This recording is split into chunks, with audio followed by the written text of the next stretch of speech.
Republican congressman of Georgia and a member of the House Armed Services and Foreign Affairs Committee. Congressman Richard McCormick, good to have you in today, sir. Thanks. Good to be with you today. You know, we're seeing what we kind of knew had played out, massive failures, but we'll just put some of them up on the screen so we can kind of tick through what we know. Local warnings. They ignored them, the Secret Service, about this AGR building. The signs were not conveyed to a team leader. They were unaware of credible intel on the threat. At one point, Congressman, they're saying they didn't think to take Trump off the stage. It didn't cross their mind. It's unacceptable, but it seems also that it's still plaguing them. That's the big concern, is how do you fix all these right now, today, this very moment? Well, when things happen that are egregious, people start paying attention. They become professionals again. In any aviation mishap, or anytime you have a jumpers incident, and that's what we had in the military, a lot of times people would die because things went badly. We call it a chain of events, a broken chain of events. It just takes one thing to go wrong and just cascade. In this case, you had many things go wrong. And quite frankly, these guys are supposed to be the professionals at protecting people. And it's obvious that they either didn't have the training or they were neglectful. Obviously, we're going to have some accountability. It'll be interesting to see who actually takes the blame, because a lot of times when we identify problems, nobody actually is held accountable. So We've seen this time and time again. Right. And I think what you're saying is, yeah, it takes one thing to happen. In this case, now two, because there was a second attempt on Donald Trump's life. Complacency feels like maybe that was part of the problem here. Donald Trump says he's been briefed on the other threats against him. He posted on Truth Social about that. So we know that there are concerns about Iranians. He says the entire U.S. military is watching and waiting. You know, what does Donald Trump need to do, or does he need to do, knowing that he is a huge target?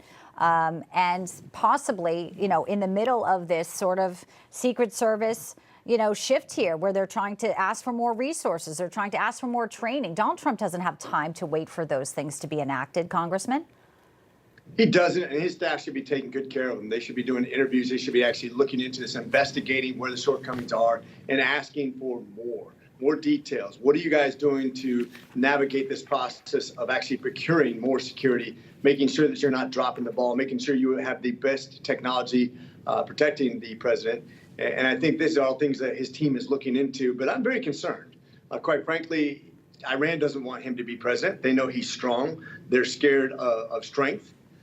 Strength through peace is what we've always said. And we know that Biden's been a disaster. Kamala and Biden have been an absolute disaster when it comes to showing projected strength abroad. And that's why you're having all these problems in Israel, in Ukraine, in Taiwan. Weaknesses equals war. Truly. And I think it's important to note here in the report very clearly that the request for additional equipment and personnel, those requests were denied. Trump's Secret Service detail, according to the report, requested certain assets on July 13th that were not approved. And then you have rhetoric still coming out from this administration. We have the Harris-Biden Commerce Secretary, Gina Raimondo, just yesterday using this word to talk about Donald Trump on MSNBC, Congressman. Let's get your reaction after this clip.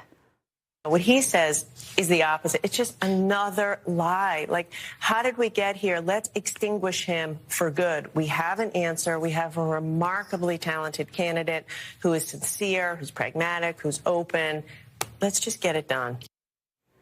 Wow. What type of message does that word extinguish send to folks out there, folks who maybe heard about Ryan Routh and his letter and his bounty? I mean, certainly concerning to think that that's an administration official. The vitriol and the hate that has existed towards Trump from the beginning has been reveled from every media outlet you can imagine. On social media, you've talked about people actually having beheaded Trump's comedians, as if that's funny. What Jack Black said, a bunch of people just saying just horrible things that you wouldn't expect a civilized society would ever sustain. And then they accuse us of being out of line. They accuse us of being violent. It's absolutely absurd. Congressman Richard McCormick, appreciate your thoughtful analysis, especially bringing in some of your military background as we look towards all these threats are against the former president, possibly the future one. Thank you, sir, for joining us. Always a pleasure. Semper Fi. Thank you.